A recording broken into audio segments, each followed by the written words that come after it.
Hello, Dexter Morgan. Am I dead? Not yet. But almost being killed by someone you're fond of has its own particular sting. Hey, Dexter? I told my son to shoot me. He was following the code. A pretty fucked up way to look at patricide. Well, Harrison's lived a pretty fucked up life, thanks to you. Wait, you think Harrison's my fault? That I'm the bad guy? If you hadn't thought that you could live the dream, your wife would still be alive. And your son wouldn't have been left to sit in a pool of his own mother's blood, just like you were at the same age. Maybe your precious son wouldn't have become a father killer like me. He is nothing like you. Let me give you a little advice. Serial killer to serial killer. Where you went wrong was thinking you could have it all. A family and your dark passenger.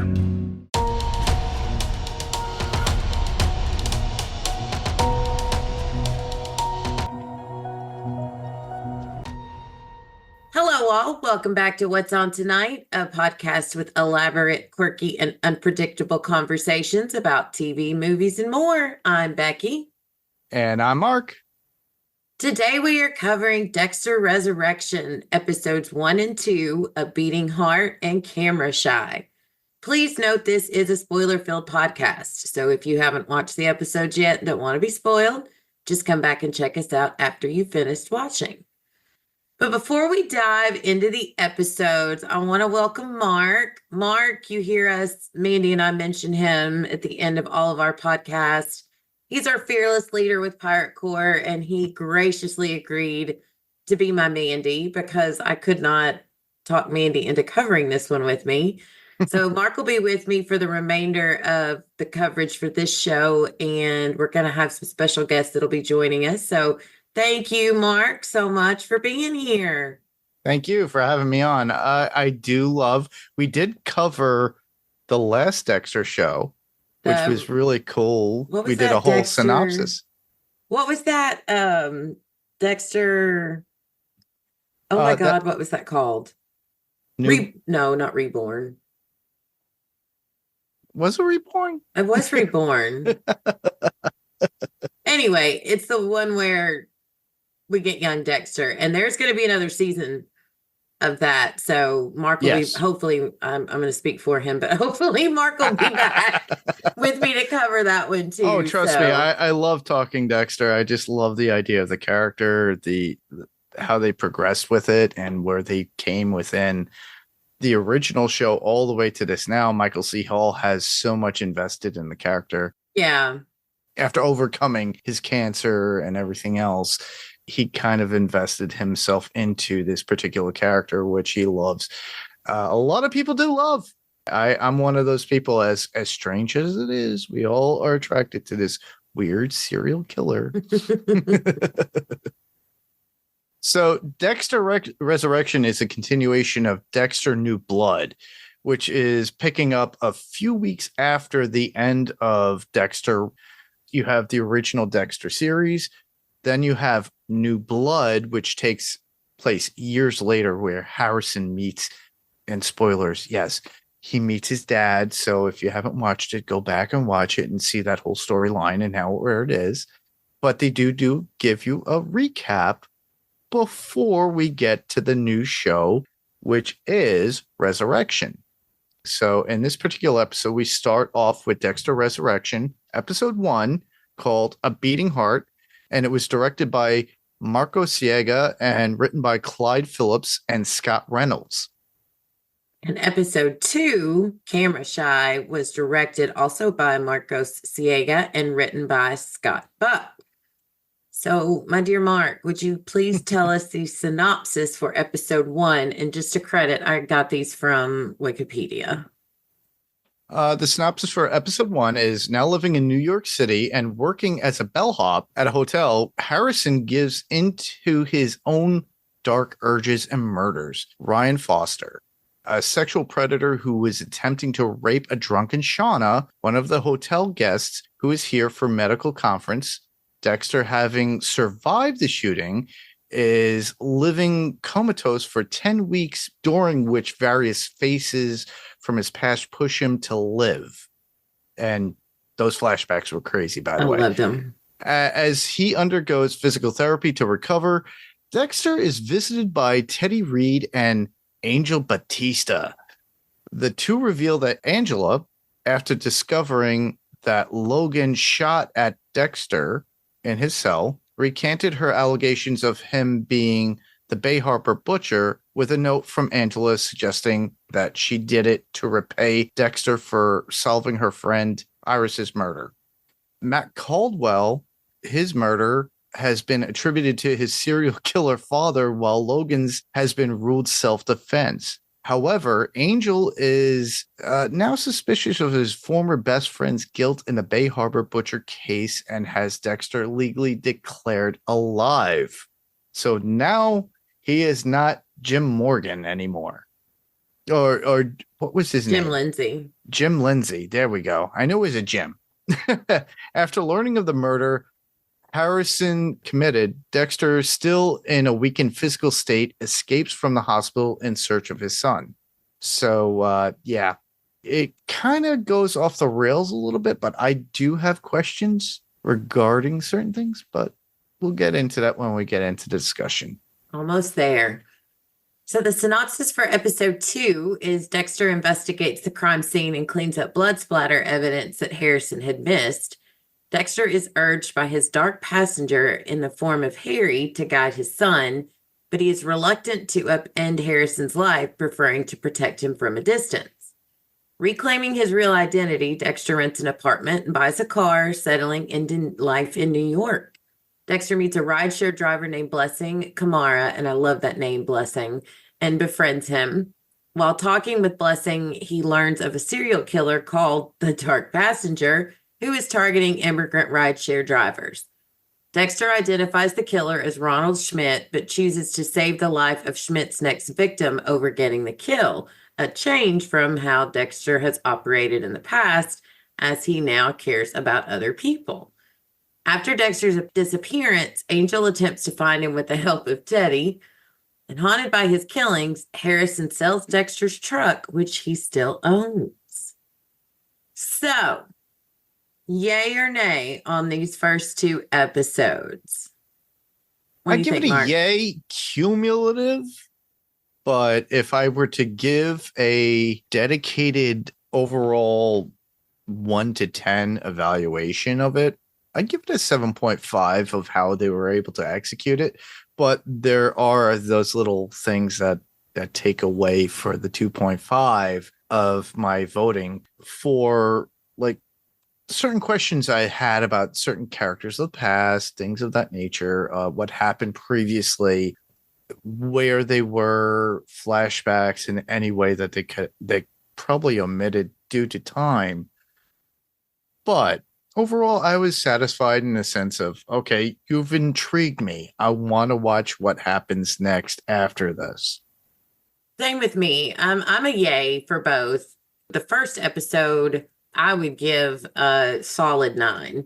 The second episode, I'm with you. I would probably give it maybe an 8, 7.5, 8. There were just a few things in both episodes, but mainly the second episode where it was just kind of like, I'm going to have to just do a little suspension disbelief here and not think too hard about some of these things. But overall, it is great to have Dexter back on our televisions. Michael C. Hawley's amazing. I'm very excited about the guest stars that are going to be popping up throughout the remainder of the series. So, yeah, like you said, they got me intrigued and they made me want to keep watching. So I'm going to say yay for now. And by the way, listeners, if you are not a subscriber of Paramount Plus, there's a cool thing that's out there.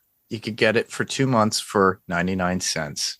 So if you're not able to get it right now at the full cost, you could do it for 99 cents for 2 months. We're not getting paid by Paramount Plus, by the way. You're not, but we want you all to get in on this. It's highly recommended. So you could do that after 2 months. You could actually just say, I'm done with it. All right. And if you do have regular cable with Showtime, it is airing. The Paramount drops on Friday. On cable, it drops on Sunday. So Yeah. you can still watch it if you don't have Paramount Plus with Showtime, but you do have to have Showtime. So we're going to start with what I'm calling killer moments. Ha ha ha. See what I did there? Yes, you did. My big killer moment in this first episode, there's a lot we can break down, but I loved the flashbacks. I knew we were going to see Batista, but if y'all know me and have listened to any of our other podcasts, I do not dive too deep into reading articles about the show and what's going to happen because I like to be as surprised as I possibly can. Same here. So I knew Uma Thurman, I know Peter Dinklage is coming, but I did not know we were going to get John Lithgow back as the Trinity Killer for a minute. Oh. Miguel was going to pop back in. So when those happened, it was just so exciting. And then for them to like go all out and bring Stokes back was like, yeah, surprise, motherfucker. That was just freaking classic. But what I really liked about the way they brought these flashbacks back and the conversations that they were having with Dexter is they really honed in on where Dexter went wrong, where he failed in the original series, and then with Harrison at the end of this previous season is where he tried to have it all. And at the end of the first series, you know, he wanted the wife, the kids, the perfect family, and still have his dark passenger. And that's what got Rita killed.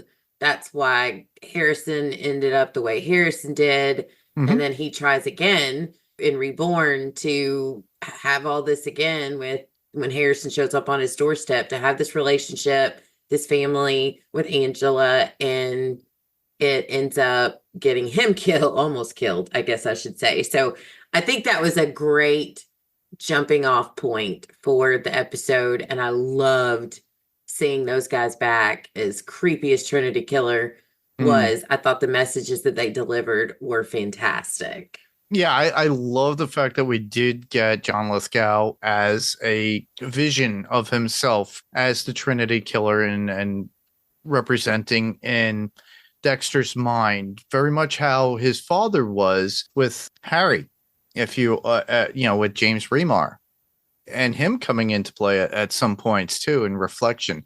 We don't get the version that we did get with Dexter Reborn or Born Again, and because we got Christian Slater within that, but we still get Jimmy Smits as Miguel Prado. We do get the original flashbacks of Dokes, and that's about it. We don't get the original actor coming back as Dokes, but that's fine because they conveniently put in specific clips of Dokes, but he goes, well, Dokes didn't really like me that much. And then it was every cursing moment that Dokes had. It's like, you're a strange one. Oh, F you, Dexter. And so blah, blah, blah. It was so weird. Hold on. I only watched once, but I'm pretty sure that what you're talking about was when he was talking to Batista. Correct. And Batista says, okay, well, I thought Dokes was the Bay Harbor Butcher. Yeah. But before that, Dokes shows up in his dreams, and those aren't flashbacks. Those are new moments. Okay. So, because he talks about how there is he sees a kernel of good in Dexter, which really, I think, planted the seed. And Harry reiterates in episode 2 when he says, you didn't go for the kill, you saved that guy. That is true.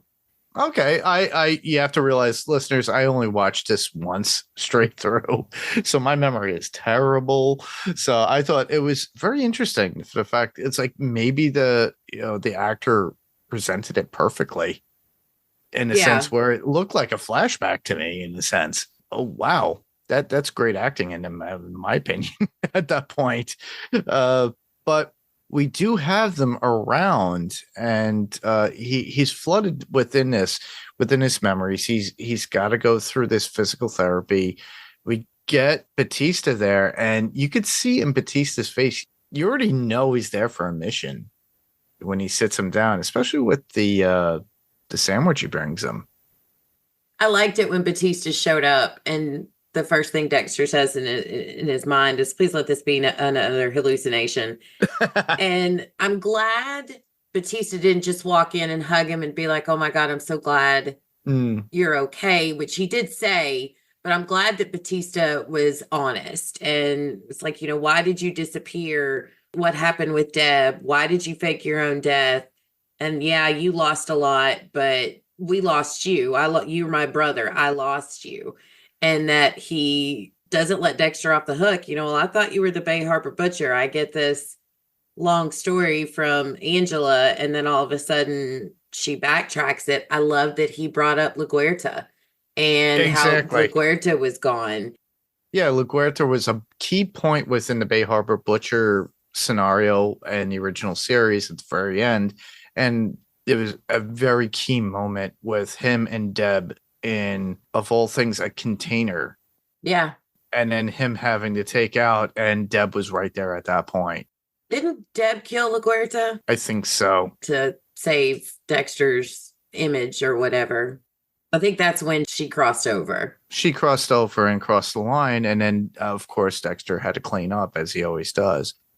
But the thing is, I'm glad that they brought that up. But the whole thing about Angela. That was a bit of suspension of disbelief. That was a bit too convenient. It's like she just kind of like packed up house, left town, said to the new chief, hey, you're in charge. And that's it. And when Batista shows, he reinstates his name as being Dexter Morgan.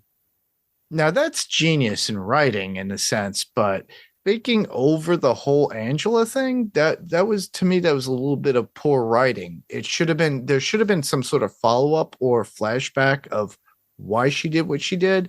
Maybe they didn't cast Julia Jones to come back as Angela to do these flashback scenes, or maybe it was time constraint within filming. Who knows? I loved getting David Zayas as Angel Batista back, and he is perfectly who the character is at every given moment, even when we saw him in New Blood.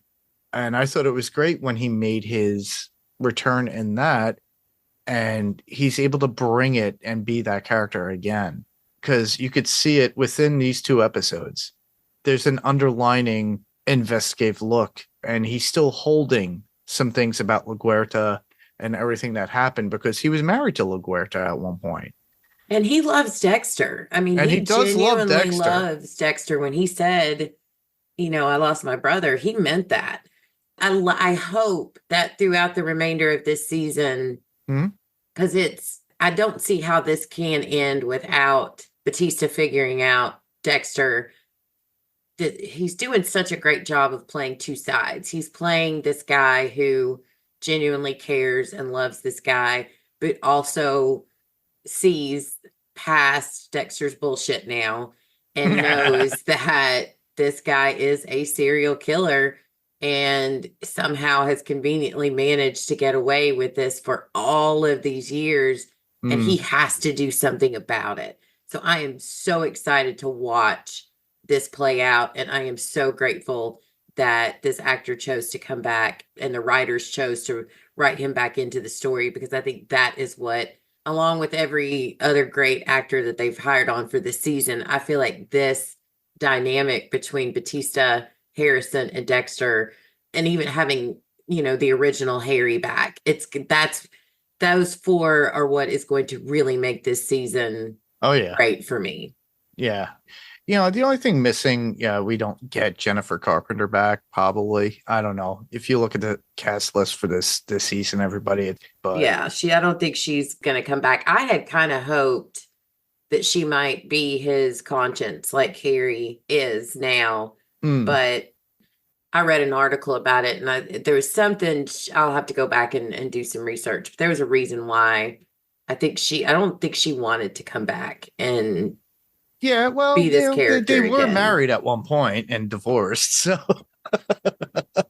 and plus she wants to do more work, I think, outside of what existing characters are out there. Michael C. Hall has invested a lot. He's pretty much producer and executive producer on these shows, Yeah. from what I could tell. So he pretty much involved with it. So the other people that were brought in, like Remar coming back, is amazing. Same thing with David Zayas. We got John Lithgow, of all people. It's like, hell, he was up for an Oscar if you look at it. And then you got legendary Jimmy Smits. Come on, from Law and Order. You gotta love him. I love that man. He is such a talent. And then you're getting newer people in this, and we do get a preview, something that's very odd with Uma Thurman in this. Let's talk about that character. Yeah, Uma Thurman plays Charlie, who gave me serious Kill Bill vibes here. Definitely Tarantino vibes. It almost felt like I was watching The Wolf from Pulp Fiction as well, if you all remember that. Yeah, the cast in Pulp Fiction had somebody listed as the Wolf, and that was Harvey Keitel. And he was the cleanup guy for every murder scene. So actually, there is a new movie that's out there that it's got Brad Pitt and George Clooney. Both play the wolves, and they do exactly what Keitel had done in Pulp Fiction. They clean up a messy murder scene. But that's how I got out of what Uma Thurman was. But she was also investigative within that scene itself. So it seems like she's an independent detective. Well, if I have this right, the book, when she goes to put that invitation in the serial killer's house she's broken into in his ceiling tile, she pulls out his book of, I guess, trophies. Correct. And if I'm not mistaken, I think that's the same serial killer we meet in episode 2, the Winky Fingers Dark Passenger. Yes. Am I right? Did I see that correctly? I think she is a private investigator that is looking specifically for the Dark Passenger serial killer that's in New York City. And she was probably hired specifically. But we don't really get much backstory of any way from her character. No. And I'm curious to find out. But it gave me that feel and vibe of a Keitel or how Clooney and Pitt were. But more of a snoop, more of a private dick. Not to take that in the wrong way, everybody, please. Private dick is meant for detective. But we do get at a later point a character that was a private detective as well in another series that I did cover on Panels to Pixels podcast. And that would be the one and only Kristen Ritter, who played Jessica Jones, who was a private detective. And I just love the fact that we're going to get her eventually. I was like, wait, did she show up? Because I missed it. No, she didn't. But okay. I'm looking forward to it because I've seen a lot of things on Instagram for the past year. And I was so happy because they played scenes, and this is not spoilery, probably because they'll probably cut them out, in front of the Museum of Natural History, right around Central Park. So I'm from New York, one of the 5 boroughs in New York City, everybody. So it's very much, it's ingrained in my brain. I'm like, I know where that is. So, but it sounds to me like she is been privately booked by somebody to look for this particular serial killer in New York. But the thing is, it's really cool to see Uma Thurman in this. Yeah. And I like her. She's a really brilliant actress. I love what she has to bring. I loved her introduction and her detective work. She's very stealth. Yes. The question is, it was only a short scene.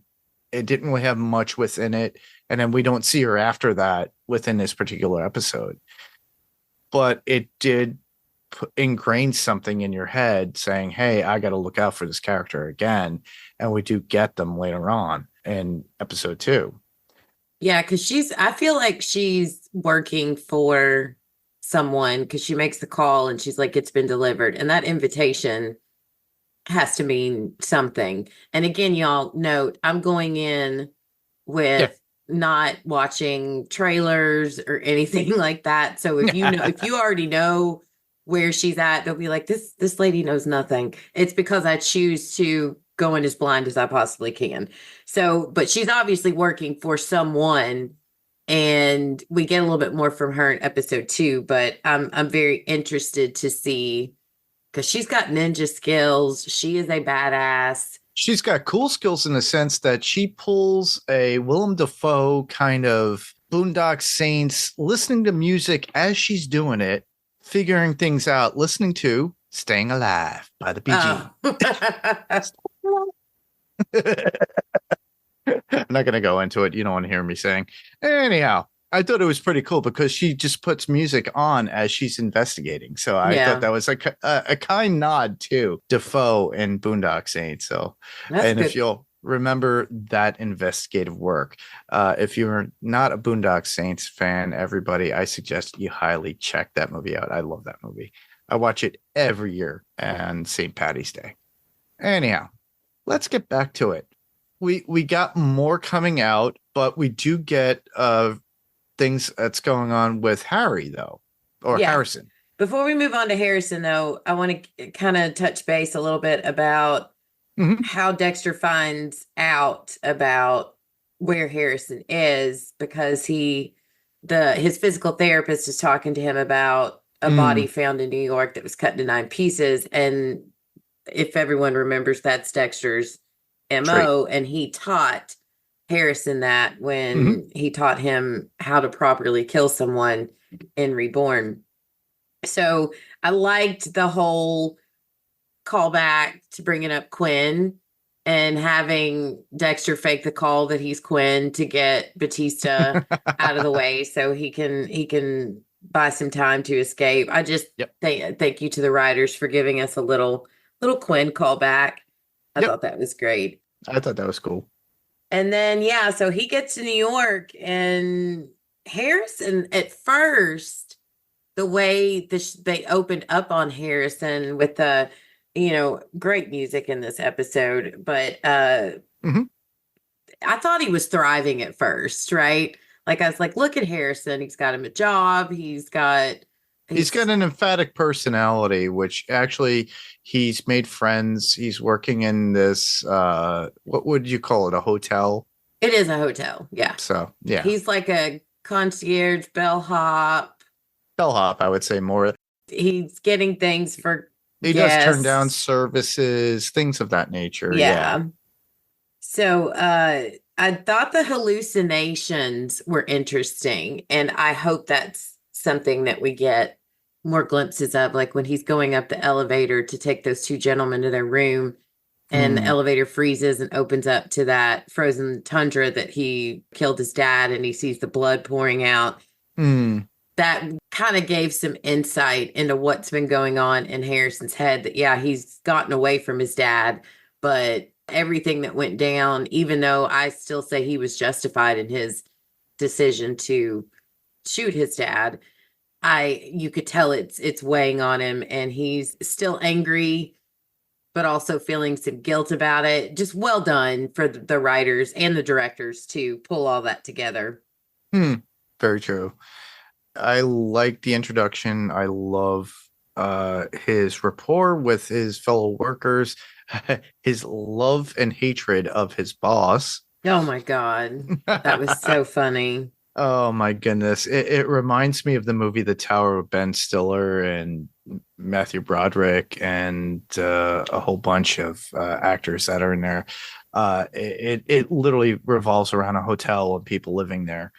And it just gave me those vibes of like, he has this job now and he has to take care and do everything, but he has a love for the people he works with. There's one girl in particular, you could see he wanted to ask her out. That's the girl he's babysitting for.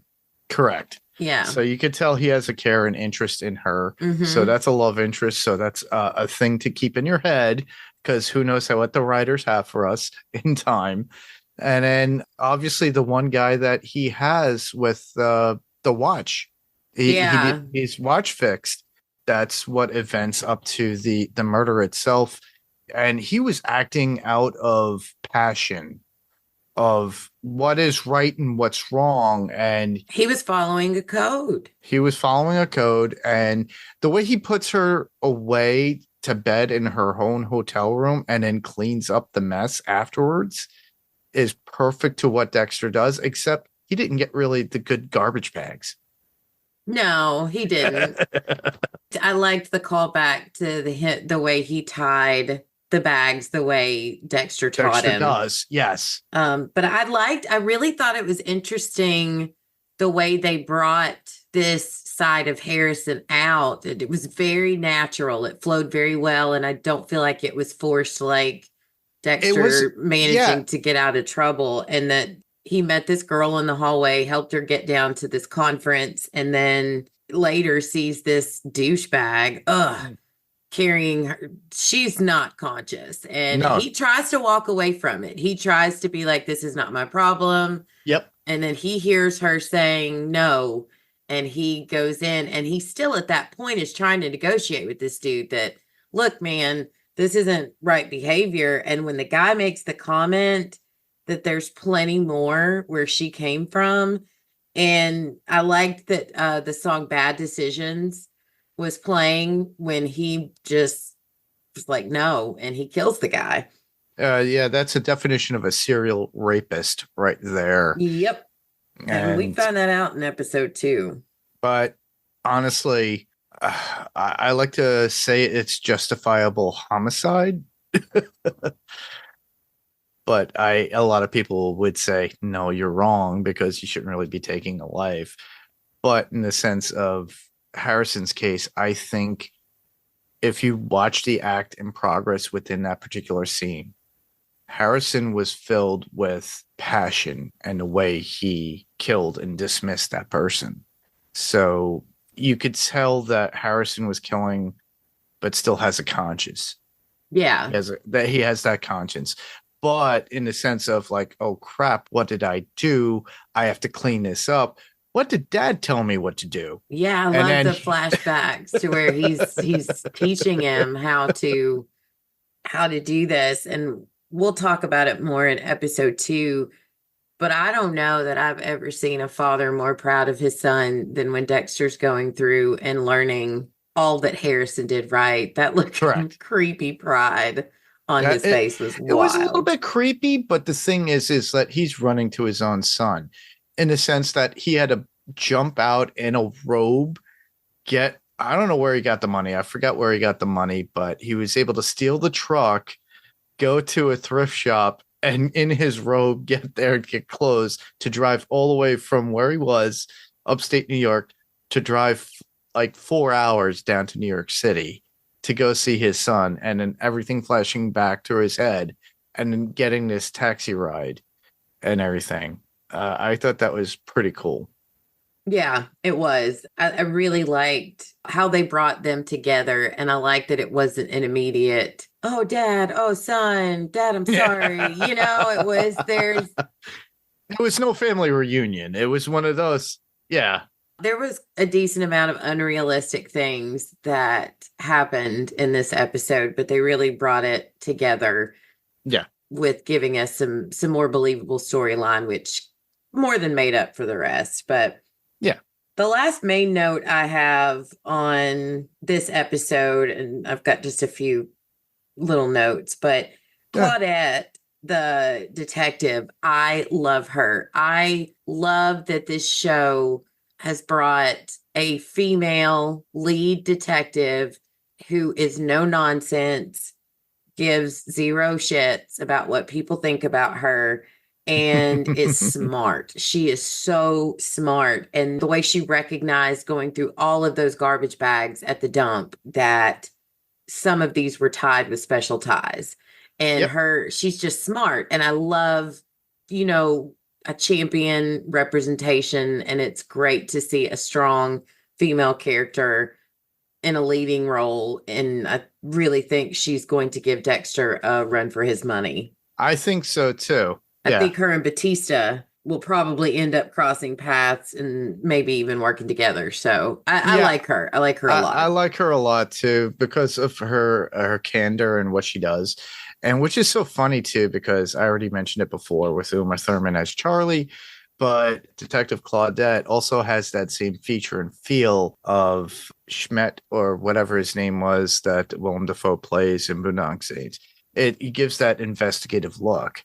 And it gave me the feel. It's like they split the character in half to these two women, which is perfect because you got one that's a private detective, but you have one that has the feel of that particular character from that movie that was from the FBI. And I thought, okay, I really want to like pick the brains of the writers of the show if they actually did that because I'm getting the feels from that. Yeah. And maybe it's just me. Maybe I'm wrong, but if you have any thoughts and you could say, hey, Mark, you're completely wrong, let us know. Yeah, leave us feedback. But if you go back to rewatch it, maybe you'll pick up on the same things that I did because that was just the first watch. I didn't really get a chance to pick apart these two episodes, but that was just my first thing that I thought. I was like, oh my goodness.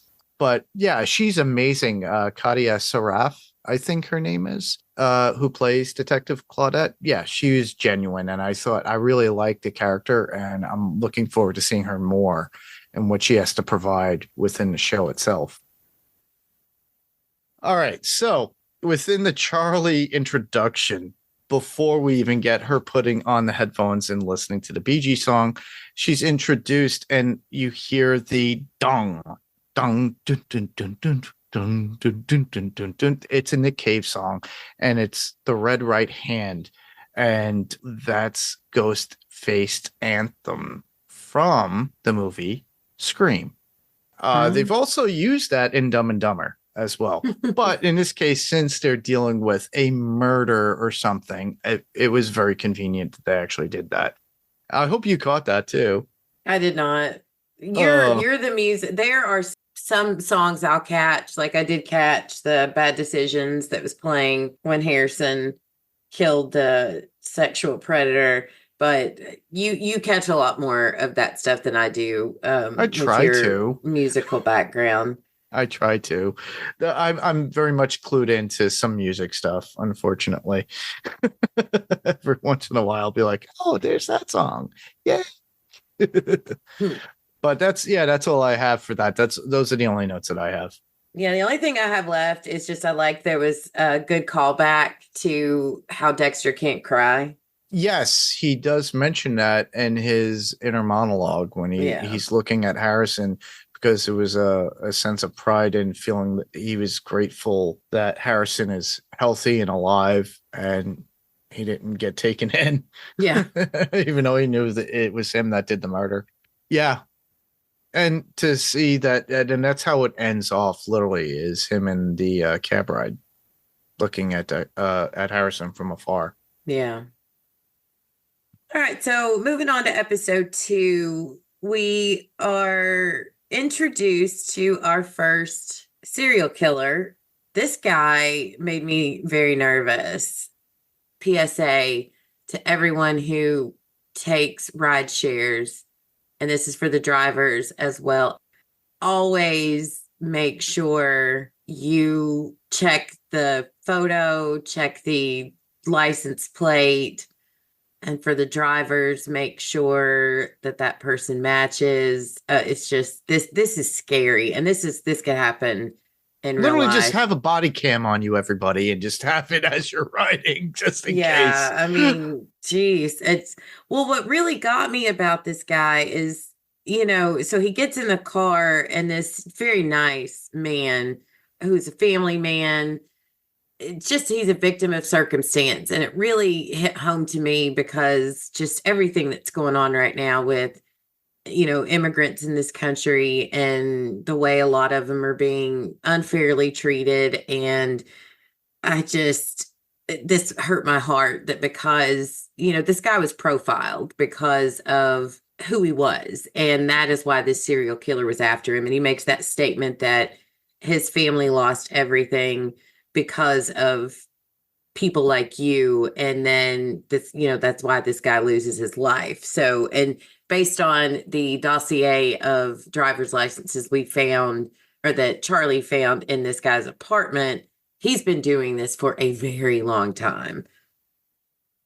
So I don't feel bad about seeing this guy hopefully end up on Dexter's kill table.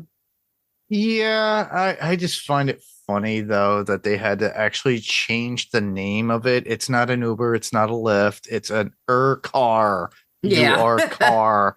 And you could add that to the list of shitty fake rideshare companies that are out there that pop up on TV so they don't get attacked by Uber or Lyft. It kind of reminds me of what Kevin Smith had done in Jay and Silent Bob's reboot when they actually had to create a rideshare and Ride Me Now for that particular movie. That's a good one. So Kevin, if you're listening, I'm not making fun of the fact that you actually had to have a Ride Me Now and have somebody with a Merkin driving it by Fred Armisen. I'm sure a lot of those companies don't want to be affiliated where somebody gets killed in a ride share, right? Uber or Lyft. Yeah. And a PSA like what Becky had given. Yeah. Be careful with what you do. Because honestly, I've been out there where I was like, I was in the worst part of Atlanta at one point and I had to share a ride with somebody else and then they were gone. And I'm like, I'm going in the worst areas of Georgia to get to the airport. Am I going to be dead? And no, I'm not dead, but they were nice people and I tipped them lovely. The thing that irked me, that kind of got on my nerves about this episode was that Dexter gets the ride with Blessing, meets Blessing, which that was amazing. Name is phenomenal. I love that guy. And I swear if he gets killed, I'm going to be pissed. Is that they called this guy the Dark Passenger and that Dexter got so mad. They took my name. Like this guy is targeting people and killing them solely because they're immigrants. And that's your primary annoyance. And he brings it up several times. It seemed petty and out of place for Dexter's MO. It just didn't work for me. It was Dexter's aggravation that somebody would do something like that and call them and be coined as the Dark Passenger, where is something that he held true to himself. It's a sense of pride on his Dark Passenger. And how dare they do that? And then if you think about it, it kind of clues in. This is where Dexter's going to be like, well, I need to aim my sights at this person of what they're doing, how they're doing, and who they're doing it to, for the fact that he got to know Blessing. And by the end of the episode, he's literally living with Blessing in the basement. Right. Which is amazing, which it's an attribute to how Dexter is in making friends as distant and as cold as he can be to people and how comforting they are to him as well. Yeah, no, I like that he found this connection with Blessing, and I like that he chose to take the apartment underneath. I love how welcoming and open Blessing was to invite him to the party, and that Blessing does not at all seem tweaked out or worried by the fact that Dexter's asking all these questions about this Winky Fingers Dark Passenger. It just annoyed me that Dexter, his primary focus would have been this guy's using my name. It just got on my nerves. I thought it was a bit far-fetched and they could have pulled off this entire story without him being kind of petty about, I don't know. It was a little petty. It didn't fit. But back to what you were saying about, Blessing and him making this friend, we learned throughout all of these franchises that even when Dexter was younger, it took him a long time, but Dexter realized he needed some type of anchor in his life. And Yes. for a very long time, it was Deb, and it was Rita, and then, the friends that he made along the way. And then in Reborn, it was Angela and her kid. Mhm. And he's now in New York City on his own. And it makes sense that he would gravitate to this very generous man.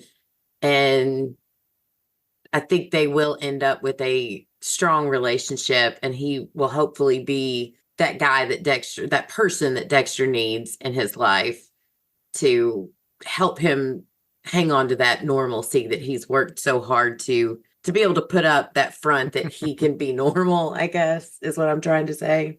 There's a caveat to that problem, and it's a problem with that caveat. And what happened to a majority of those people? Well, they're dead now, so Most of them are dead. Angela's not. But no, but she was smart and realized I'm dealing with a bailed. crazy person. And she's like, hey, we're even. You found my friend. Correct. Don't mess with me. I won't mess with you kind of situation. It's like, I know that you're a serial killer, and oh my goodness, I slept with you so many times. But everybody else that Dexter had have passed away in said regard to that. The only person that hasn't passed away due to his involvement with anything is Harrison throughout these years, if you think about it. Even from the original series till now, Harrison was a child during that time, and then come New Blood, he just got reintroduced into his life. And then with Reborn, that was just a flashback, but also shows everything that Dexter gets involved with. He winds up getting people killed if he doesn't kill them himself. Yeah, he is definitely He's risk. bad karma. He is a risk to everyone that he gets close to, which they end up becoming collateral, and that really does suck. But for now, I'm going to hang on to the happiness that blessing brings, the blessing brings, and hope that he survives. But I want to talk a little bit about the way, Dexter was quick to discover once he had a chance to talk to the gentleman who survived, this faux dark passenger, and he finds the logo on the backpack, stalks this guy. I mean, it just reminded us all of how smart Dexter is and how meticulous he is, and how seldom does he make a rash choice or decision. He really thinks things through. And like Carrie taught him, you've got to get the evidence before you make the choice. And then when he's stalking this guy, and I think Ronald is his name. He's stalking Ronald, and he ends up saving that rideshare guy instead of just going and getting his kill, getting that dark urge out of him like he needs to do. And I love that Harry popped in over his shoulder that was like, hey, you just put somebody else before the kill. Yep. I liked seeing that more compassionate side of Dexter, making him a little more human. Yep, it humanizes him. Yeah, it does, because we need that when dealing with he's a vigilante serial killer, but he's still a serial killer. So these little human moments make a big difference. Well, you haven't even felt any bloodlust from Dexter himself, really. The only thing that we've gotten was his anger towards the person who calls himself the Dark Passenger, or the serial killer known as the Dark Passenger. That is it. That is all. We have not. But you could tell within his talks about Blessing and Blessing's family, he does care about these people. He cares about Harrison and trying to help protect him from afar. It's funny how he's trying to be a superhero to Harrison with not really being there for Harrison or exposing himself to Harrison. Yeah, because he thinks that the only way he can do Harrison any good is to be in his life, but be in his life at a distance. And he's just going to literally follow him around, I guess, and make sure because I'm assuming he thinks that Harrison has a dark passenger too, and that this isn't the first kill Harrison's going to have. Yeah. And he's going to just hover like any parent would do to make sure that your kid doesn't mess up. But I don't think most parents' kids are out there, hopefully aren't out there chopping up other people. But I loved how it's creepy, but like I said when we were talking about last episode, how proud he was of the decisions that Harrison made and how smart he was about a lot of things. But that Claudia, that detective, is it Claudia? Is that her name? Claudette. The detective, she got the porcelain and the victim's wounds, figured out the crime of passion. And then she's got her eye on Harrison. So there's I forgot until you brought it up. Harrison has he took that guy's watch to get it fixed. So his fingerprints are going to be on that watch. Correct. So yeah, that's definitely gonna come back. But I like the dynamic. Yeah. And then when Harrison at the end catches a glimpse of Dexter, but Dexter's just gone in the wind, just like that. But then you see how angry Harrison still is with his dad. Dexter. Yeah. He's like, he goes and he sells the truck. He's like, I don't want anything left of him. Yeah, he doesn't want to be reminded of his own father at that point. Yeah. But Dexter shows up like, how Liam Neeson was in, what was that Raimi movie? It was called The Dark, whatever. Anyhow, it's a superhero movie back in the day. Anyhow, he sees him in the distance and it's a half a glimpse. And it's like, did I see him? Didn't I? Kind of look. And you're like, oh no. But I think Harrison deep down knows that Dexter is there in some way. And he's just not, it's like a sixth sense. He knows where his dad is. What I do love about coming towards the end of the episode, when we did get blessing, he gets Dexter gives Dexter the basement apartment, and Dexter saying he wants to pay his own way. Hey, can I get a job with Urquhart too? So that way he could pay into and pay him, because he doesn't want to feel like a schlemiel or schlemazel or a schlum. But he just wants to be right and do what's right by him and the people who are helping him out, which is very nice of Dexter. It's just who he is. He wants to show his appreciation. And I did really appreciate that. My other takeaway from the actual episode is, that would be our second Charlie spotting. We get this, our single Charlie scene in the episode, and she's traveled to Michigan to let Keith, a serial killer called the Canton Clubber, know that his account has been closed. The way she was talking, it was almost like they pay into a serial killer fan club or protection club or something. Which is what I was stating before about the wolf of covering up certain killings or evidence.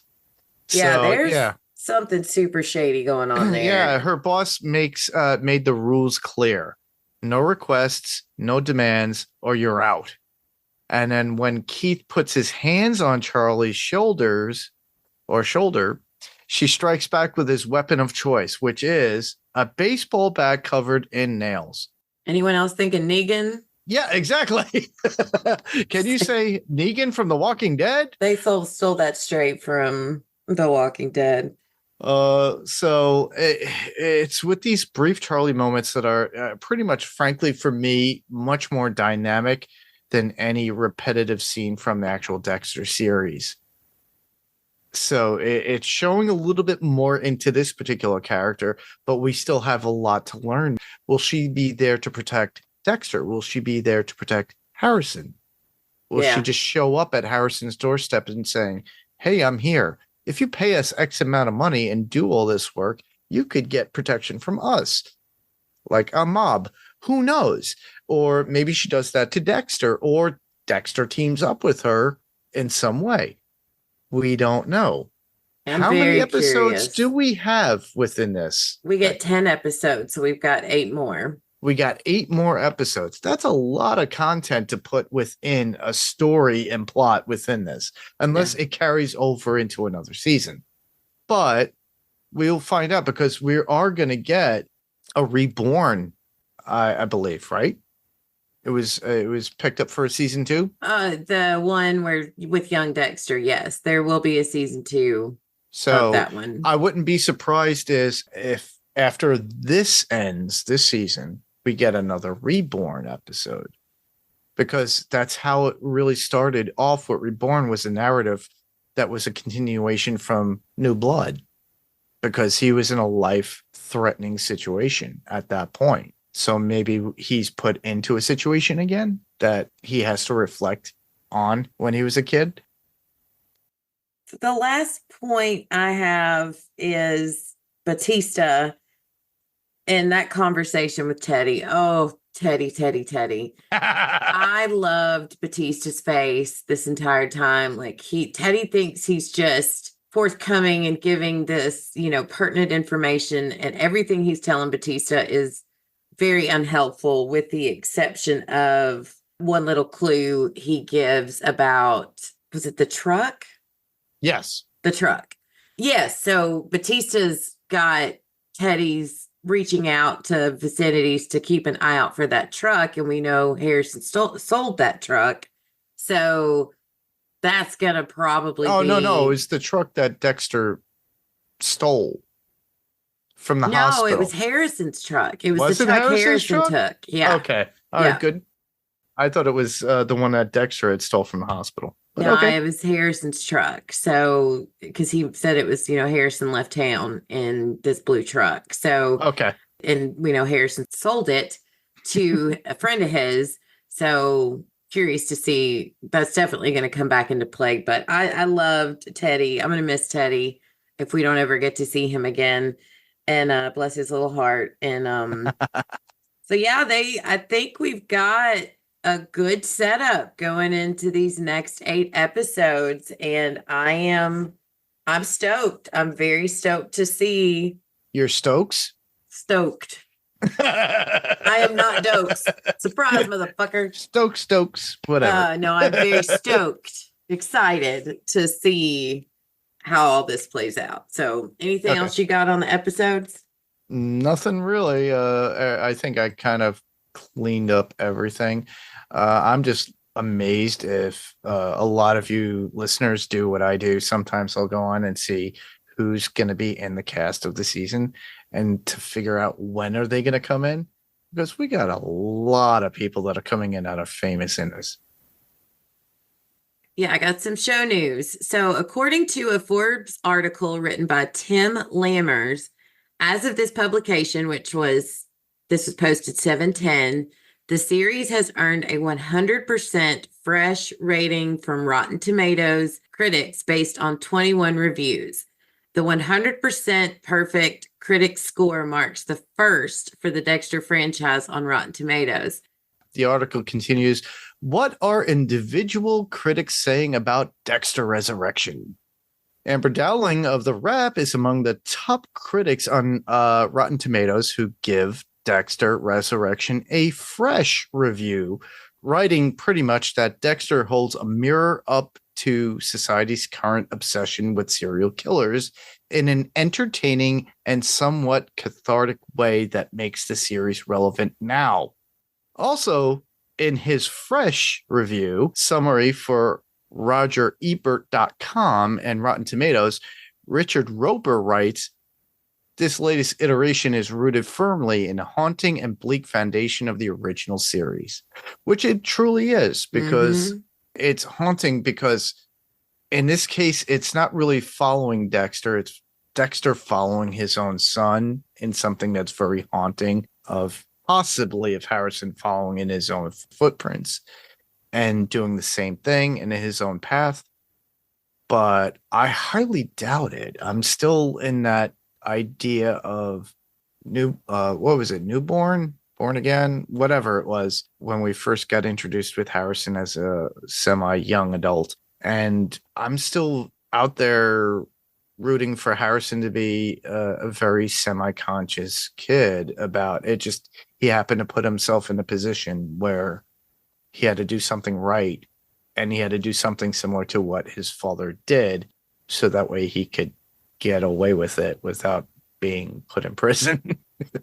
Yeah, I think this is going to be a lot of, they're all going to have to take hard looks at themselves in the mirror, see what's being reflected back to them, Yes. and figure out where do they go from here. And I think they're both going to probably end up in a world of shit and are going to end up having to rely on each other to get themselves out of it or to help each other. And hopefully that'll bring some type of healing, especially for Harrison, who's too young to be carrying this much weight on his shoulders. So I'm glad it's getting good. Yeah. Hopefully the body count isn't bad. Yeah. So good for the show. So let's hope they keep earning those great reviews. Very much. All right, so let's move into feedback. We got an email from our friend Penny Lennox, and Penny is going to be coming on with us for at least one episode, but hopefully for a couple more throughout the season. But she writes, he's back and conveniently cleared of charges. In the first episode, I especially enjoyed the mini ghost haunting Dexter. Same. Not only does he deserve constant reminders of the horrible things he's done, but we, the audience, need them too. I completely agree. It's too easy to root for Dexter. Michael C. Hall, who looks great, by the way, what is his skincare regimen, is warm and charming. That juxtaposition is what made the original show a hit in the first place. When it first aired in 2006, anti-heroes were just beginning to have their day in the TV sun. Rooting for a killer was the new titillating. These days, our scenes are filled with the likes of Walter White, Joe Goldberg, the Joker, Don Draper, of all of the Lannisters, Shauna Shipman, and the list goes on. I like that the show is choosing to remind us of the innocent victims, and it's also fun to see some of the actors reprising iconic roles. I did not have my money on John Lithgow or Jimmy Smits being on the show. Same, I didn't either. And the return of Eric King's Dokes is a delight. Surprise, motherfucker. She says, I'm on board for how the show is set up. The Harrison storyline is compelling enough, but I'm so on the Dark Passenger. How dare he use my secret name plot? Thank you, Penny. Me too. Really looking forward to your coverage and joining you for one or two episodes. Thank you, Penny. We're super stoked. Awesome. Thanks. To have you join us soon, and great feedback as always. Yep. Thank you, Penny. All right. Via our feedback post on Dexter Resurrection Facebook fan page, Michael McTaylor wrote, loved the first two episodes and answered a question I've been wondering about. How's Dexter going to get away with killing a cop? Easy, blame it on the cop and claim self-defense. Laughing emoji. Great Harrison scene with the dead body and 9 parts. Smiley face emoji. Everything was just entertaining throughout the shows. Cheers, surprise, motherfucker. Laughing face emoji. I think that's going to be the slogan for this season. I don't know where it's going to go, but they gave us jokes and his spicy tongue, and I love it. So thank you so much, Michael. We hope that you will stick with us on this journey and keep sending us some awesome feedback. So we also got a voicemail from our friend Steve Brown, who will also be on with us for an episode or two to talk Dexter. So let's hear his thoughts on these first 2 episodes. Hello, what's on tonight? This is Steve, and I watched the first 2 episodes of Dexter Resurrection, and I'm intrigued. I'm glad they kind of wrapped up the whole ending of New Blood, giving us, making Dexter a person again, bringing him back from the dead. Also, he's able to get a driver's license, but also they solved the mystery of why he's not in jail for the murders that went on there during New Blood.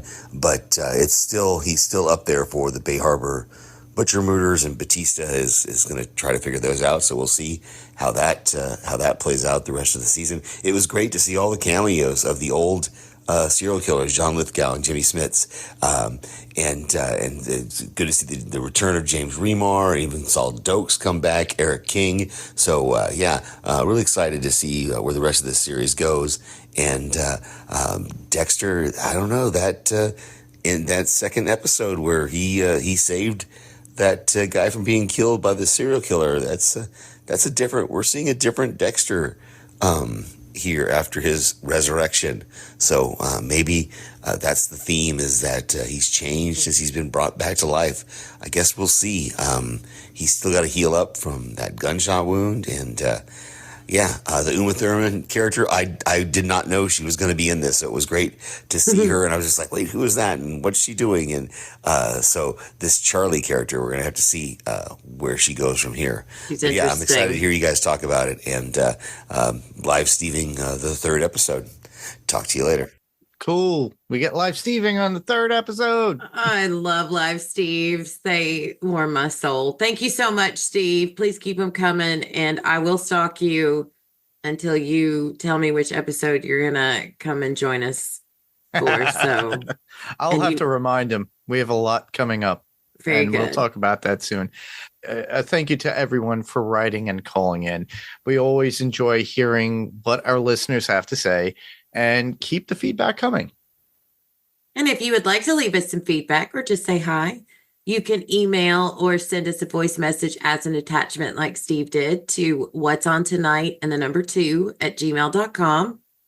You can visit our Facebook page where there will be a post for the next episode, and you can leave feedback in the comment section or send us a message through Facebook Messenger.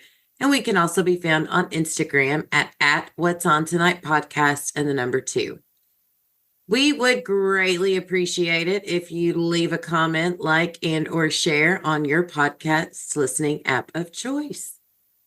So, Mark, let's enjoy a Cubano sandwich with Dexter and Batista and share where else listeners can hear us, podcast recommendations, TV suggestions, or anything else you'd like to share. What do you got, Mark?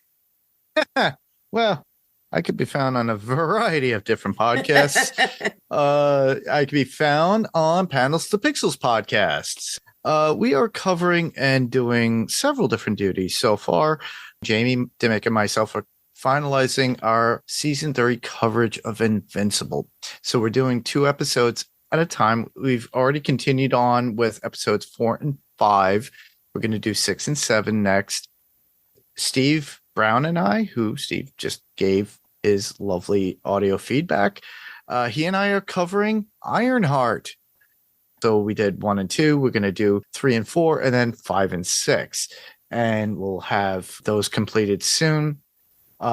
We also are going to be covering the new Superman movie, and a caveat to comparing the different versions of Superman with a lot of people that were originally on the Fantasy Picks Movie Edition podcast. Oh, cool.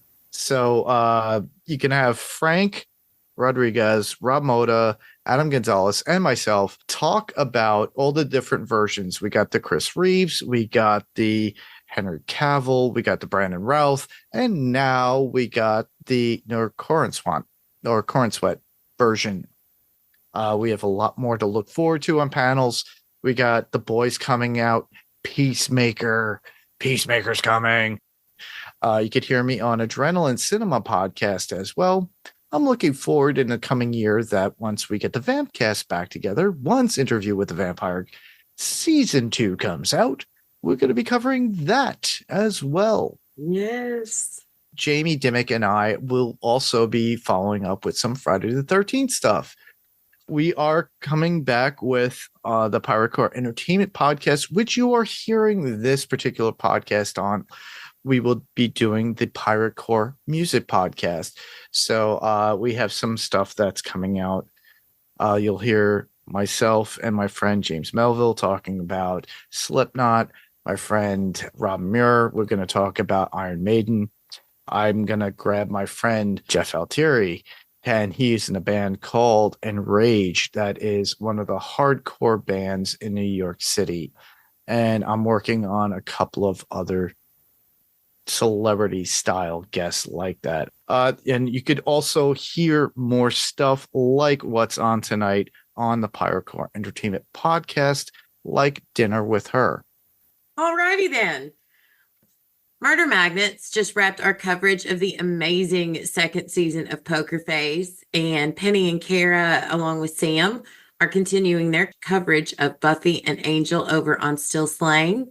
I want to give a big shout out to Rima and Paik for their coverage of the final season of You. Amazing job.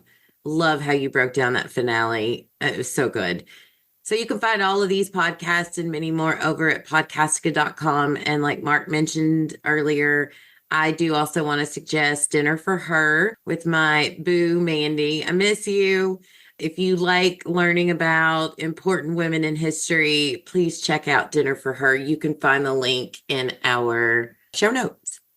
To add to that, to the Podcastica Network, we are doing Sandman. So those of you who actually watch Sandman on Netflix, Jamie Dimmick and I are back on. You could hear that on Panels to Pixels podcast as well as podcastica.com. So check that out. Awesome. And a big thank you to my special guest, Mark, and Pirate Core Entertainment for giving us this platform. Like Mark said, please check out the Pirate Core Entertainment. You can find it on our Facebook page, and there you can find our podcast as well as other podcasts like Mark mentioned, Dinner for Her with our very own Mandy, Adrenaline Cinema podcast, and Panels to Pixels podcast, as well as other projects Mark is working on. Yeah, we got a lot there. Well, that wraps up our coverage of episodes 1 and 2 of Dexter Resurrection. We will be back next week to cover episode 3, titled Backseat Driver.